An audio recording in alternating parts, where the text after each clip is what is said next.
Okay, hold on. Every family has their own opinion. Sorry about that, The guys. world is filled with stories that have mystified us for centuries. Every family has their own opinions on them. Well, so does ours. Join our family weekly for a podcast where we talk through unsolved cases, strange mysteries, and stories that have shocked the world. This is the family's School of Thought. Okay, welcome everybody to our next edition of the Family's School of Thought. This week we have a surprise guest, baby Odin in the background. Don't worry, folks, because Odin can't hear our topic or what we're talking about. But just in case you're wondering, who that ghost is behind Jesse's hair, that's baby Odin. Okay, how is everybody this week?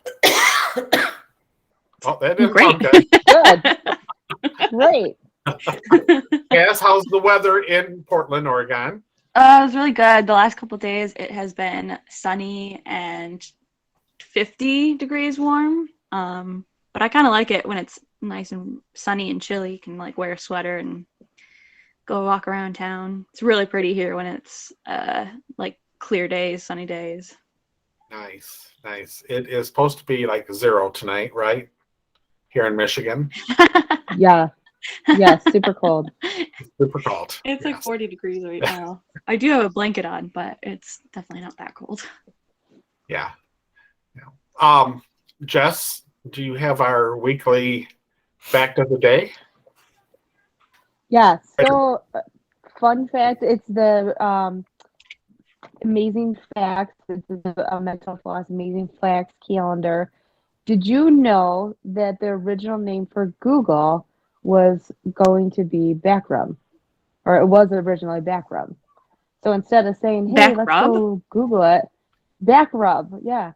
So wow. Yeah. I'm glad they changed that name. I'm glad they changed it. That's a weird. You can Google it. I wonder if it has.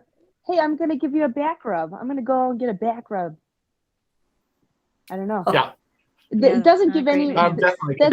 I like the calendar, but it doesn't give any additional facts to that. So. Yeah, I wonder if it had a different meaning. A back rub was I can't think of Well, it was a good choice of them to change the wording. Yeah, I think what so too. What is Facebook called now? It's not called Facebook. It's called what? What?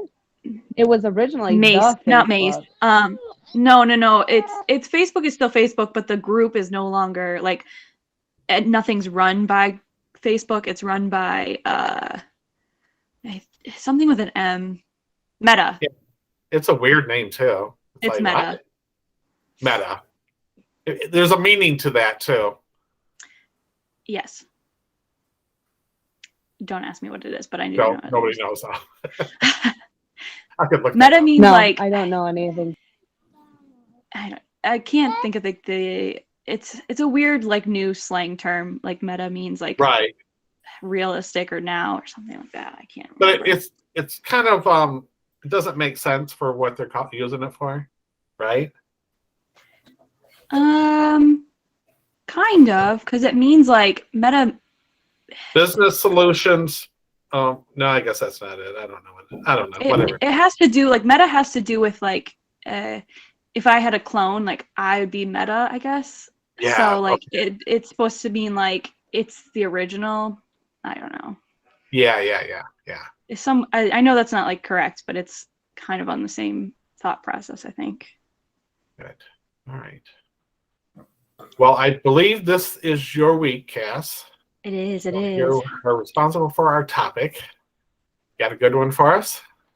I have what I'd probably consider in the true crime world a medium hitter. It's not the worst you'll ever hear, but it definitely is a little dark, a little creepy, a little strange. Awesome. I heard about it about a year ago on a YouTube channel. And I think it's very popular in the true crime world. I don't know if you guys have ever heard about it. But it is the disappearance and subsequent deaths of Kris and Lisanne in the rainforests of Panama. Mhm. Hmm. I think Nice. I feel like I've heard this, but okay. Yes. It happened in 2014 in Panama, obviously. But so the beginning of the story is these two girls, Kris Kramers and Lisanne Froon.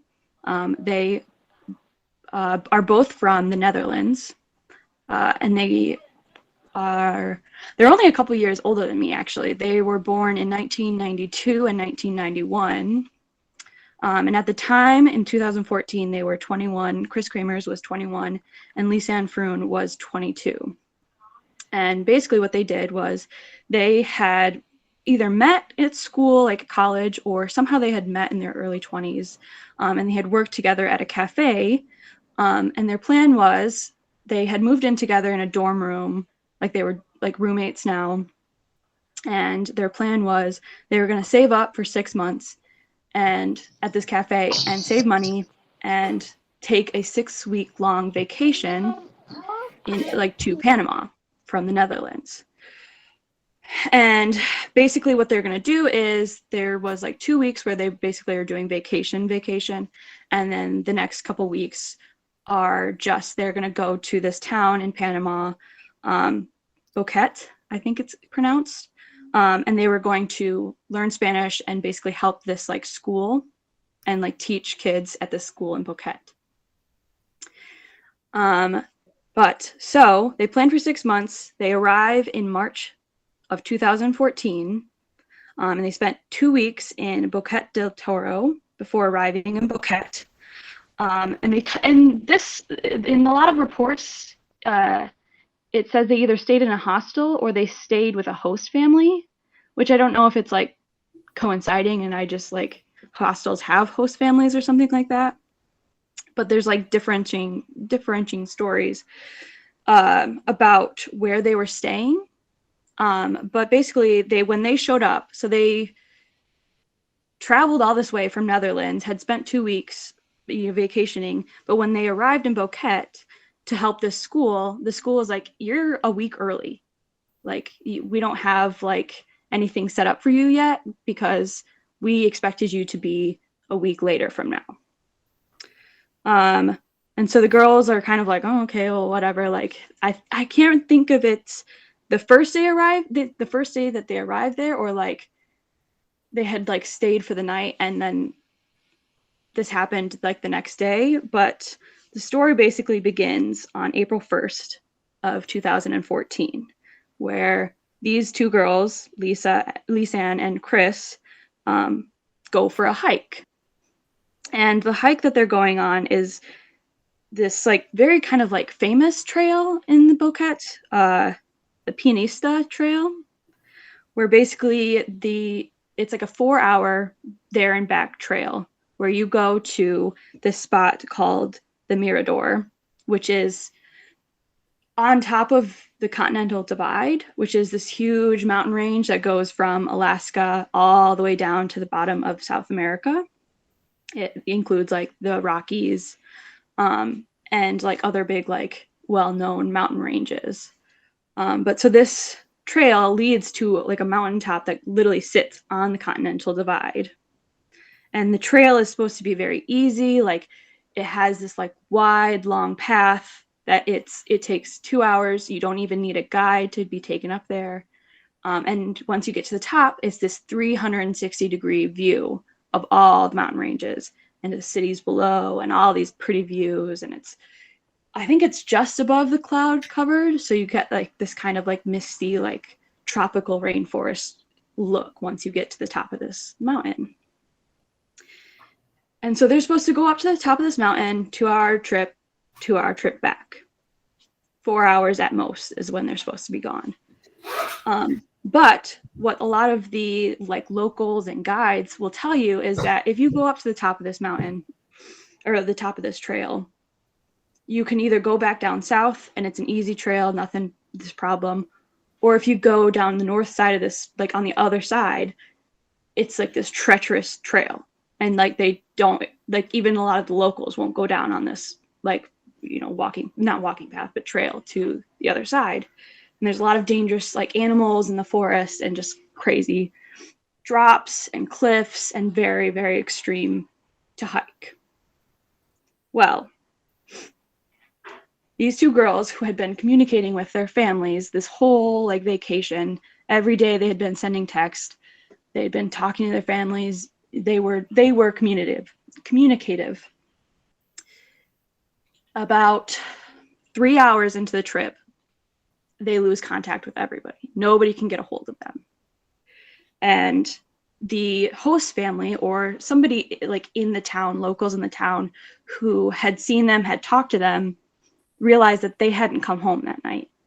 But, you know, it's one of those things where it's, you know, two tourists come in and they go for a hike and maybe they just stop somewhere else and they didn't come back.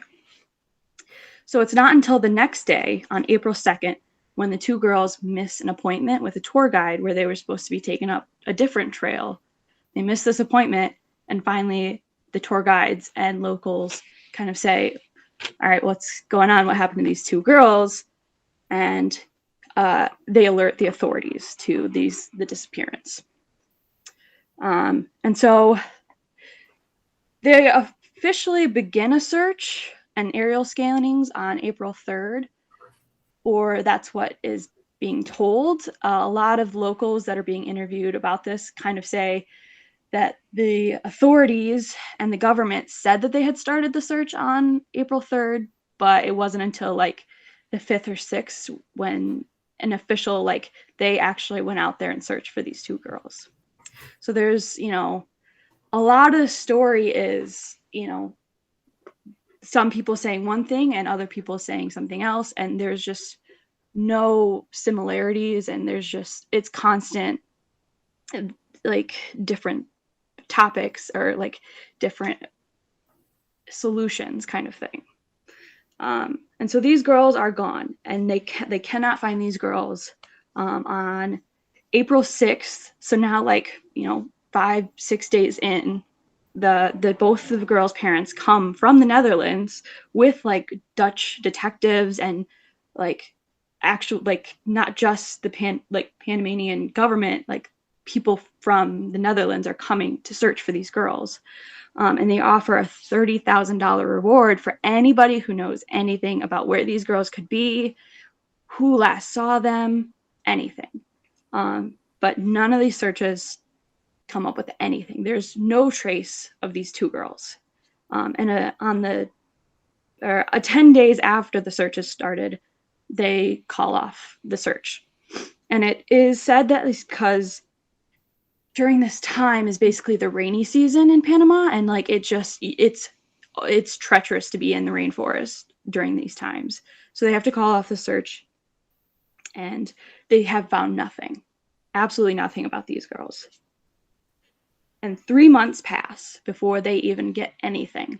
And 3 months later, Lisanne's, her backpack is brought into like the local police station or something, local authorities, by this like local woman, and she said, here, I found this by a riverbank.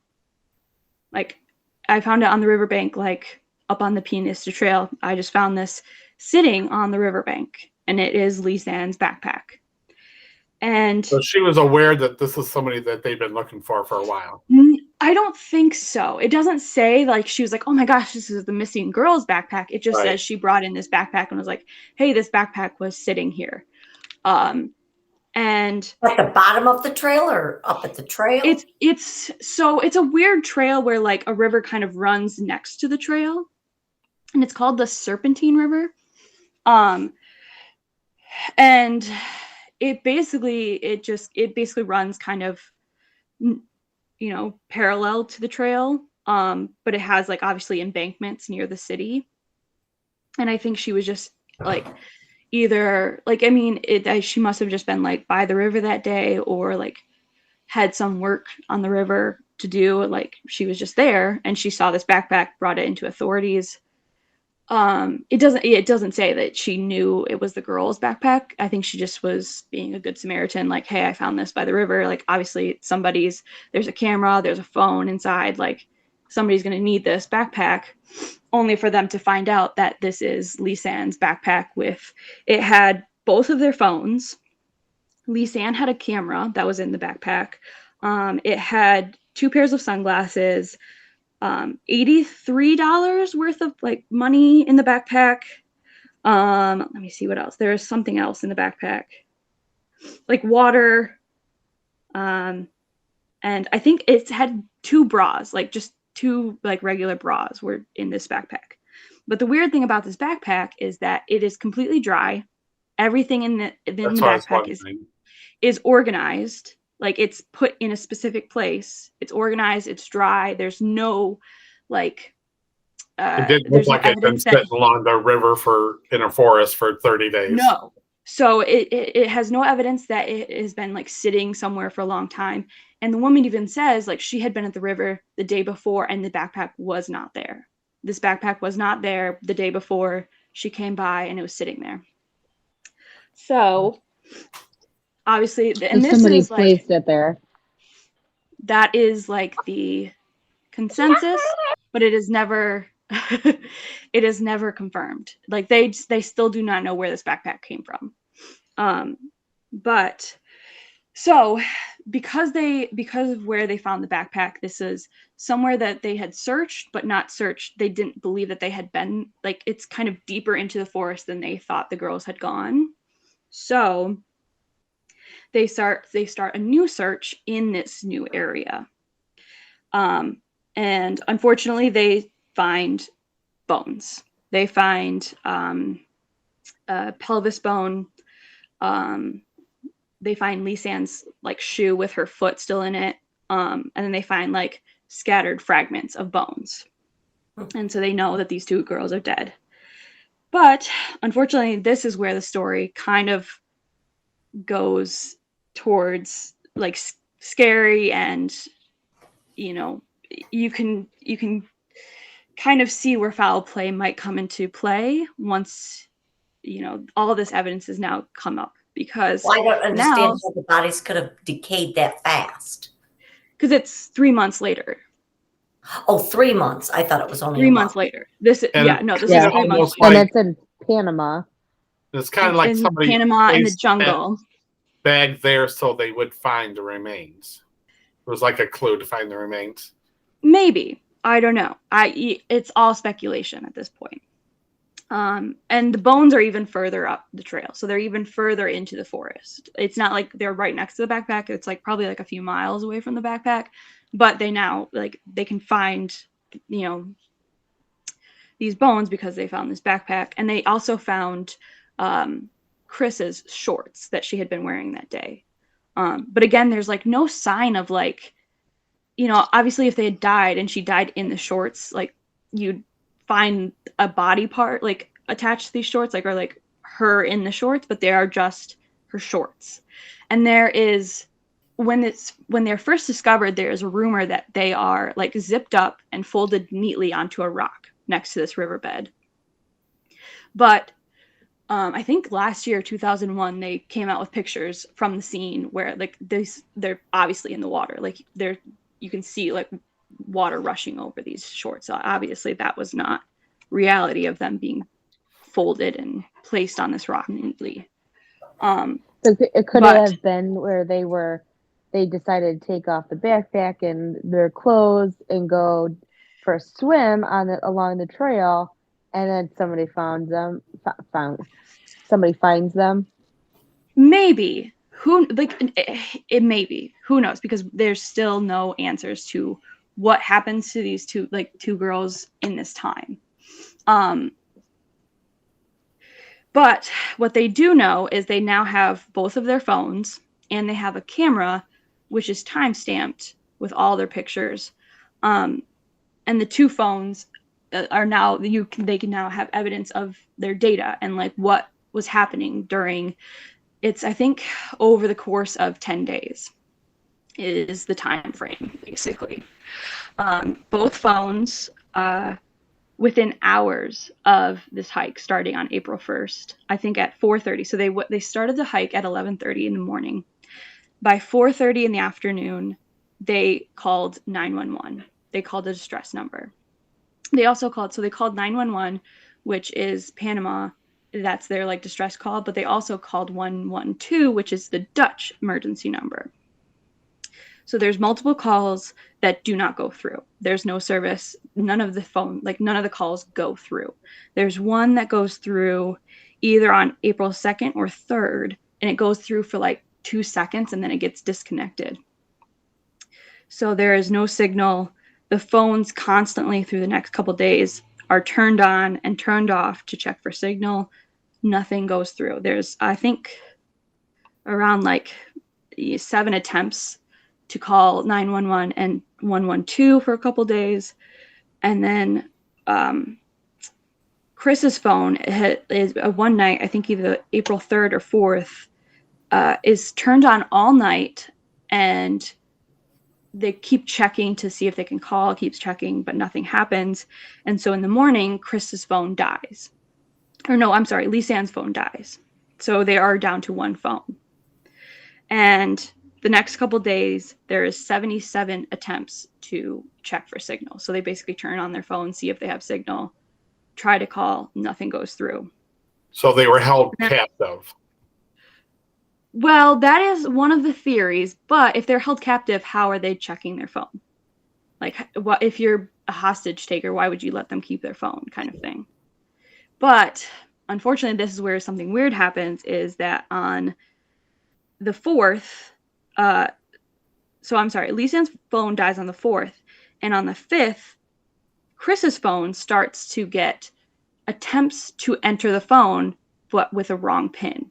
An incorrect pin keeps being attempted to open the phone, and nothing goes through. And that is going to be for the remainder of the next couple days until the 11th. It is going to multiple attempts to get into this phone with no success. So somebody is trying to get. It could have been like Lisanne, and where Kris was already dead, and Lisanne was trying to just use the phone. That is my theory, is that this is very clearly Lisanne trying to get into Kris's phone, and she just doesn't know the pin. And a lot of people theorize that either Kris is dead or she's unconscious and they can't get into her phone. But on April 11th, the phone is powered off for the last time at 22%. So it's not that they ran out of battery. She powered it off and never turned it back on. Something happened where she just never turned this phone back on. So they now know basically these two girls' phone histories is that they had attempted from 4:30 on April 1st. Well, did they not get any verbal, them trying to call somebody that had They tried to call, they didn't have signal. They had no signal.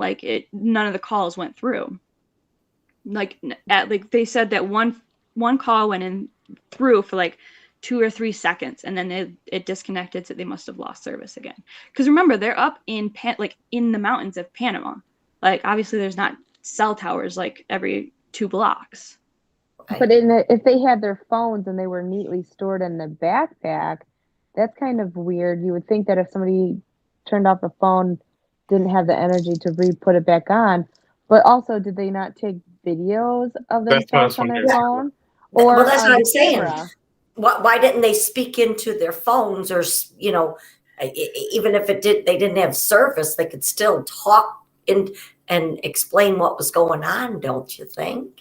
They could have done a recording, probably. I don't know why they didn't. It's 2014, so obviously that technology was available to them.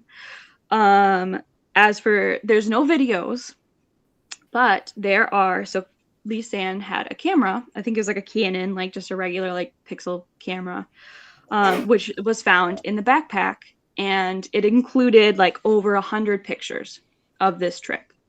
And there's 10, I think, from their hike on the first day. And it's very clear on the first day, there's a lot of selfies. They obviously, they make it up to the Mirador mountain pass. They get up to the top of the Continental Divide. There's pictures that they have from this mountain range where they're looking around, they're taking selfies, they're smiling, they're happy. very clearly they, were enjoying their hike at this point in time. I think it's at like, they can see on the camera, it's at like 1 p.m., 1 in the afternoon. And then there's a couple pictures that are very clearly from the pass over on the north side that they were told not to go on.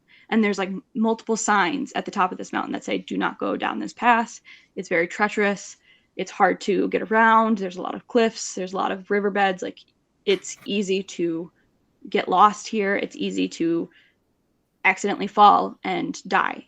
But So is that where they found that backpack, on that side? Or Yes. did they find the backpack Yes. on the other side?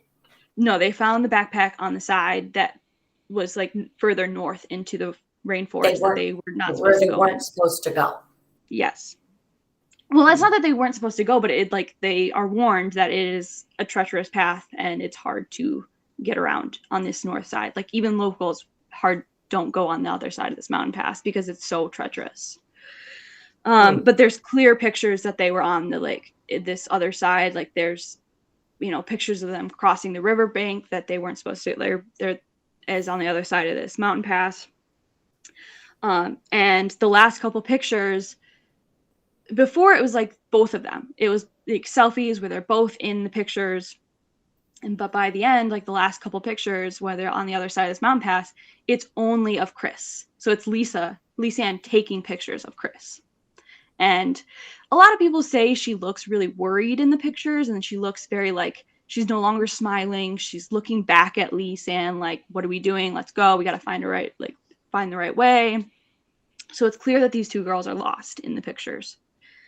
And there are no more pictures available until the night or like the early mornings of April 8th is the next time any pictures are taken. So there is a 7-day gap where they do not take a single picture. What? Or so it says. So at 1 a.m. on April 8th, they start taking night pictures. And this lasts from 1 a.m. until 4 a.m. They take 90 pictures of pure darkness.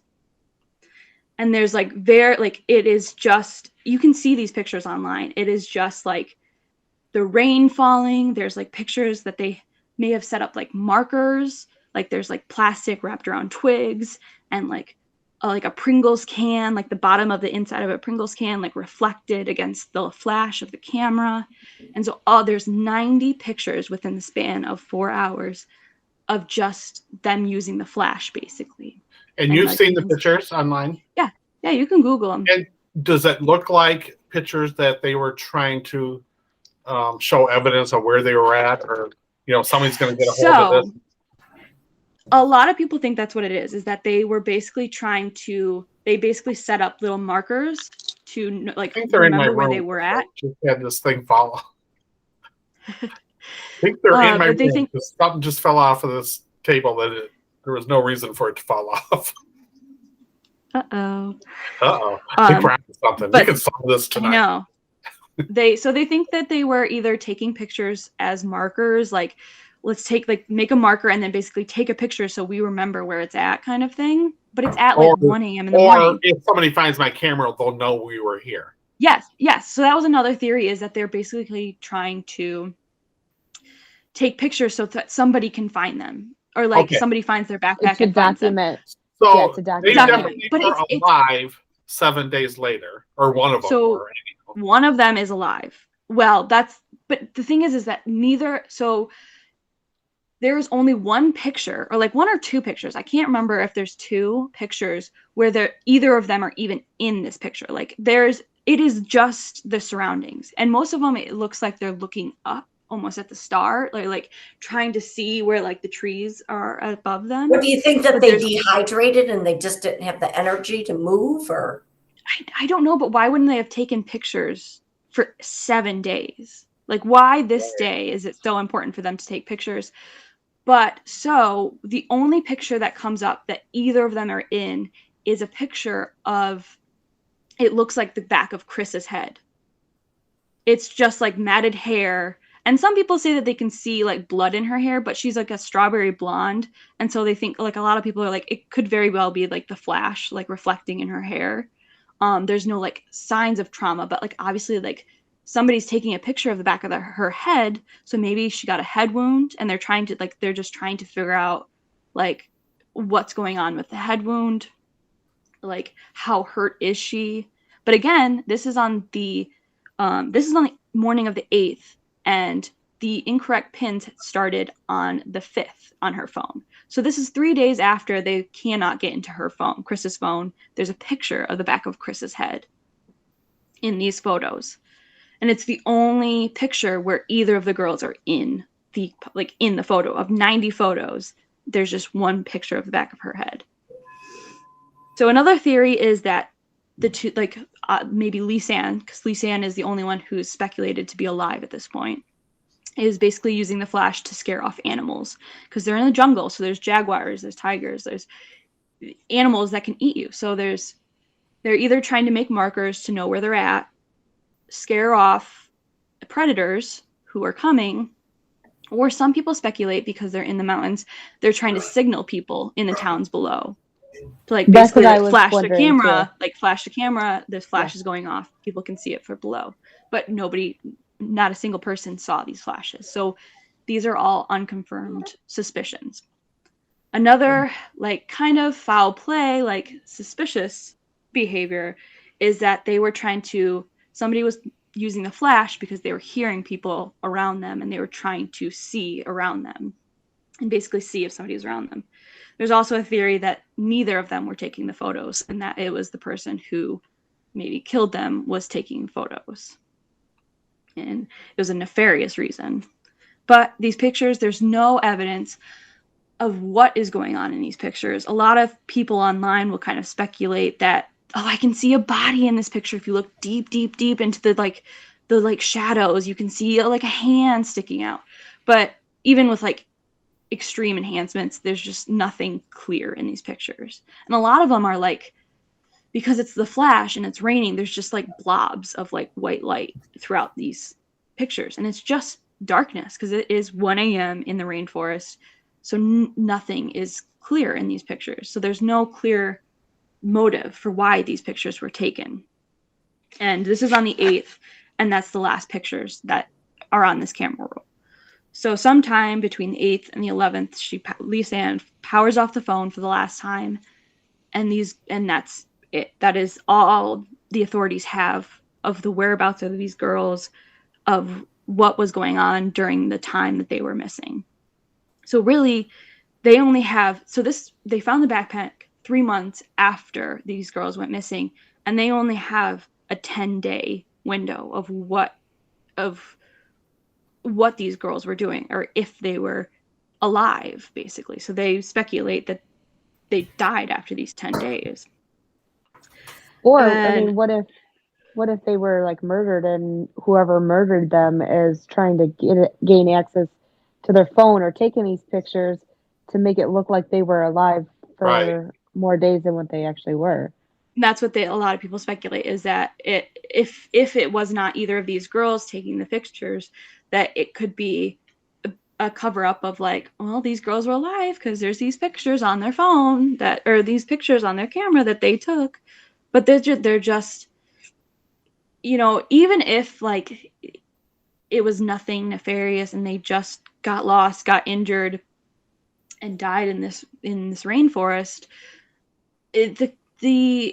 just looking at these pictures, like there's nothing to these pictures, but it just feels like dark. It feels bad, and it feels creepy to even look at these pictures. Like something feels off about these pictures when you look at them, especially when you go back to like them smiling on top of this mountain range, and then all of a sudden like you go from smiling on a mountain range, taking a peaceful hike, to just pictures of like trying to survive. Like it is, there's toilet paper in like, it's like they were trying to communicate with somebody. If these pictures are them, like they were trying to mark their trail, they were trying to find a way home.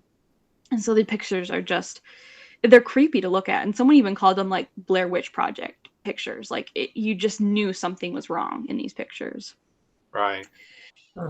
And so that's spooky. there is a rumor. Say, Sorry, you can go. I was gonna say it's kind of it makes you wonder though too, where did they get bit by a snake or some kind of venomous animal that had, like put poison into them, or they ate something that was poisonous, and like that they were just trying to survive as long as possible with a paralytic in their body kind of thing. Right. And a lot of people so- think Well, that basically the top theory is that Kris fell. Like Kris fell off a cliff and basically was either unconscious or very severely hurt, and Lisanne basically tried to stay with her as long as possible. And maybe even that's what those pictures were, was she had to leave Kris behind, and so she was taking these pictures to basically be like, I've got to bring search and rescue back to get Kris's body. Here's where she's at. Here's all these markers. And so like it'll basically lead them back to Kris's body once she is rescued, was the plan. But were there Well, when they bones? found her Were bones, did they? were they separated or were they found together? They are found very like in close areas. And I'll get to, there's other things that happened with the bones, unfortunately, Tell me. which I'll get Okay. to. Tell me their names again. Kris what? It is Kris, I'm looking at pictures of what I'm doing. It's Kris Kramer and Lisanne Froon.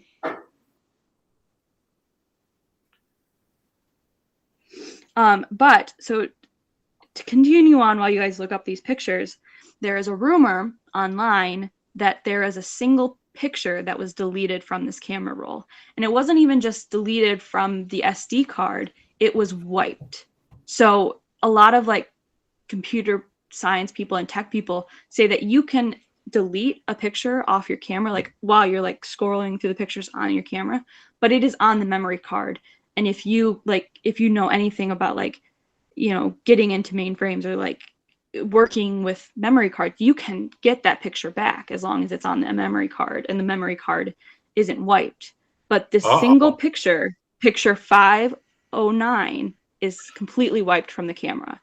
And they know this because the last pictures of the two girls on the hike are 508, and the night pictures. Just in case, so I got this in my mind. If I took pictures on my camera and I decide to delete some, somebody can get into them if they're still there. They're still on the memory card somewhere. I know two people who can be very concerned about this in this square here. Oh Jesus!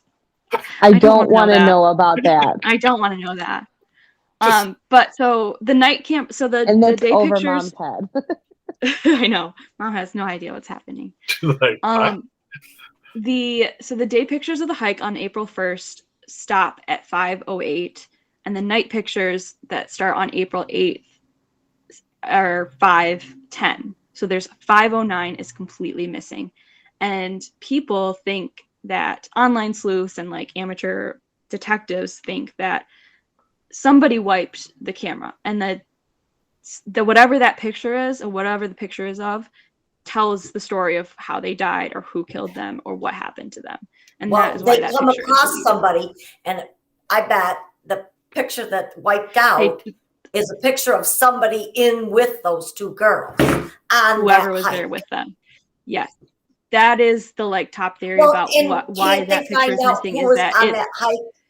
Can't they find out who was on that hike with them? So that's the thing, is that a lot. Unfortunately, nobody can confirm that they saw them on this hike. Nobody, even though this is a very popular tourist hike, this is a very well traveled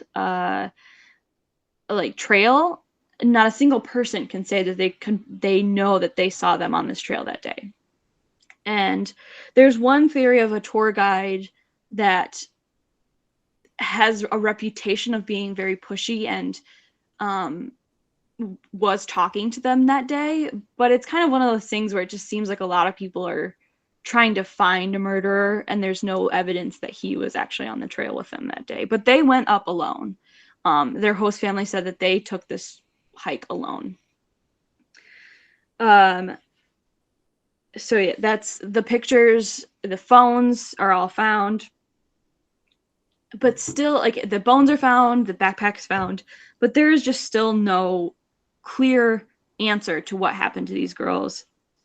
And 5 months after they disappear, the bones are officially found and tested. And they're kind of, some of them are scattered, some of them are all like in one area.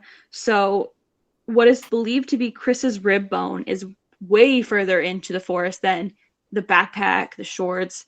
It is like one of the furthest locations found. But again, Kris is the one who has supposedly been dead for a long, long time, or was the one that died first. But there is clear, her bone is for some reason the furthest from the trail. Sorry, that's still in the background. Let me give her a second. Did the police or authorities, their remains, did it appear that they were maybe, animals had gotten to them? Or That's what I was going to ask.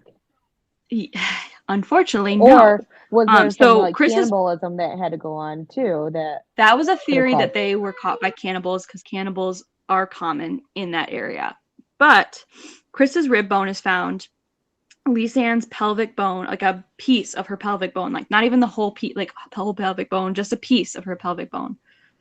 And a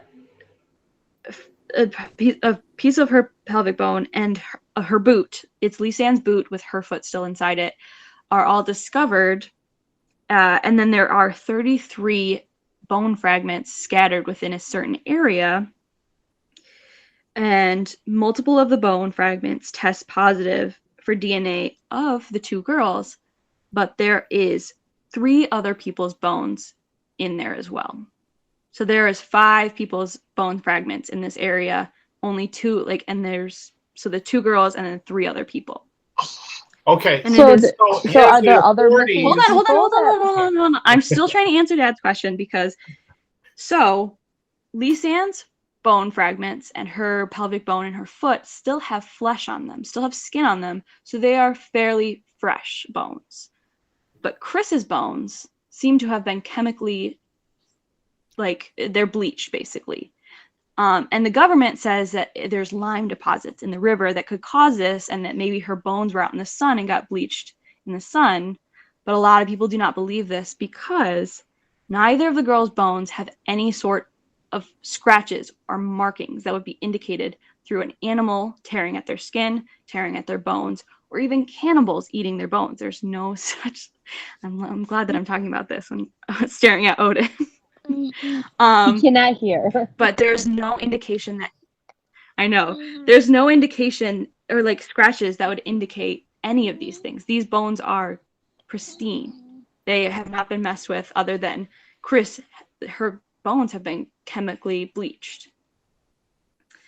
So they do not believe that any animals could have attacked them, because there's no teeth markings on these bones. But neither of the girls' skulls are ever found. To this day, those are the only pieces of these girls that are found, are these just broken off pieces, her foot, a piece of a pelvic bone, and then just a single rib, and then just fragments, just tiny itty bitty fragments are found, and that's it. Well, that's pretty. Is it a common thing to have sacrificial things going on in that area where they could have been sacrificed by a tribe, or It's possible. It's possible. There's a theory that there was cannibals involved. It is theorized that it is that trail, basically because it's on the continental divide, because it's in Panama that connects, South America to the U.S. There was drug trades. It's a very common drug trade trail. There's drug lords that go through this town all the time. So it could have been them. And there was also, so this is another rumor. Everything about this story is rumor until somebody can confirm it, kind of thing. But there was a rumor that a young local gang member who died 3 days after the girls went missing had a picture of a strawberry blonde girl and a brunette girl, Lisanne was brunette, on his phone. That could have been the girls, but this picture is never like published. So it could be true, could not be true that this local gang member had a picture of the two girls on his phone before he died. Are there reports of other missing people in this area? Yes. Up to 25 just in that town. Okay. And most of them are women and children. So that's kind of a sign that this is a common thing of Yeah. there may be some sacrificial There was a mass things going grave on. discovered very close to where the girls' bones were found. It was a mass grave. And So in that mass it's grave, possible. how old were the remains? I don't know. It didn't say. It didn't Wouldn't say. it be interesting? This was in 2014 with these two girls. Right. How is it still people missing today that are still going missing around the area? Or is I it think something there like the are. Bermuda Triangle where this is like an area that is just common for people to go missing? I think it is. Like, I don't want to assume, like, obviously it seems weird to like assume gangs are involved when we're talking about like Right. south of the border. Right. But it seems that like there's a lot of drug trading going on there. There's a lot of like trafficking going down around there. And Right. obviously if there's 25 missing person cases within just that area, you know, it seems odd. The mass grave was found in January of 2020, maybe? I don't know. That's when this update is. Oh, so it was really just kind of found. Very soon. It was 9 indigenous people. Oh, no, 9 indigenous people have been arrested for this mass grave. I guess it's not a mass grave. I don't know why they're calling it a mass grave. It just says a pregnant woman and her six children. Okay, and on those remains, did they look the same as theirs? Were there? I know he can't hear me, so I'm waving at him. On those, and then here we're talking about such a topic with this sweet boy. I know. Did their remains resemble the remains of these girls? I mean, was it fragments of pieces, or were there flesh on there? It doesn't say, so I can't confirm. It just kind of. What's the name of the trail again? It is the Penista Trail. And obviously, this is a tourist place, or it's popular to go to. A lot of the articles I read say that this town, tourism makes up almost 10% of their profit. Yeah. So that's why they think that a lot of this, like even like them not really searching for the girls, is to basically cover up so that they can keep tourists. They keep coming. all this under wrap because and that is the like. A lot of people online say that, but again, it's one of those things where you don't want to like. There's so much, suspicion of people like south of the border and like in Panama and South America. You don't want to like say that's the reason that this is going on, but it's clear that this case was not handled well. Right. Well, and that's what I was going to ask too, because you said that they did it, they did a search for about like 10, 12 days or whatever, 10 days. But so were they searching where those bones were found and they didn't discover anything? Or it doesn't seem like obviously they didn't do a good enough search, or did they search where the backpack was found? They say that they had searched that area, but it is also not where they suspected the girls to be. So it's again like it's basically over on the north side of this mountain instead of the south side where this town is, and where they say to like stay on. Like the south side is where you should stay on this mountain. Like you should go up and then come back down. You should not go over this mountain pass. And so all the bones, backpack, everything that they found is on the other side of this mountain.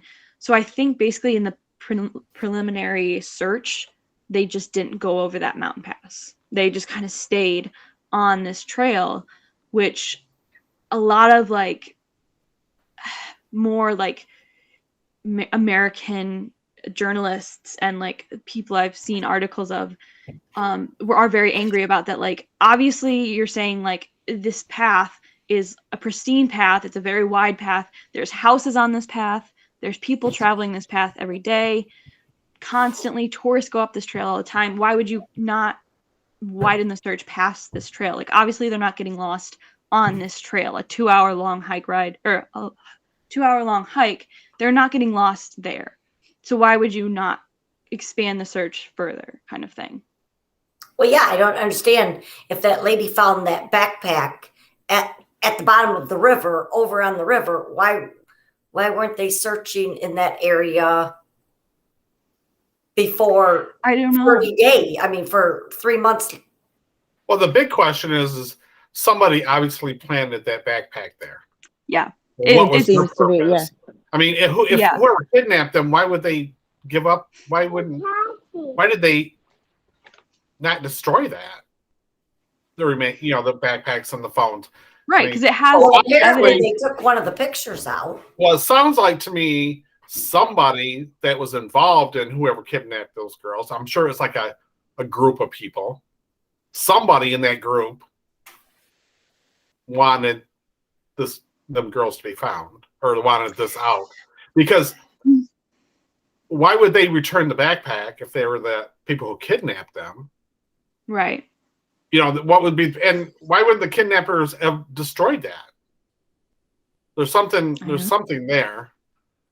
And if those girls, I don't know, maybe it was one of those things where one people by kept like, guy's I mean, camera.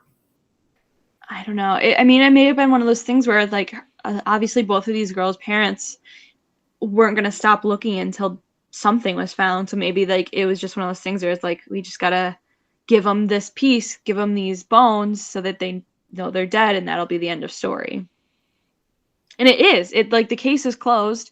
The Panamanian government claims that the girls fell in a ravine and basically fell into the water, and like that is why their bones all washed down river and went onto the other side of this pass. And that is the end of story for them, is that these girls just had an accident and died, and their bodies washed down in the river. Okay, we are going to have to go into part 2 here. So I'm going to have to shut down, and then you guys just stay tight. I'm going to stop, and then we're going to start again because we're going over on time. Sound cool? Yeah.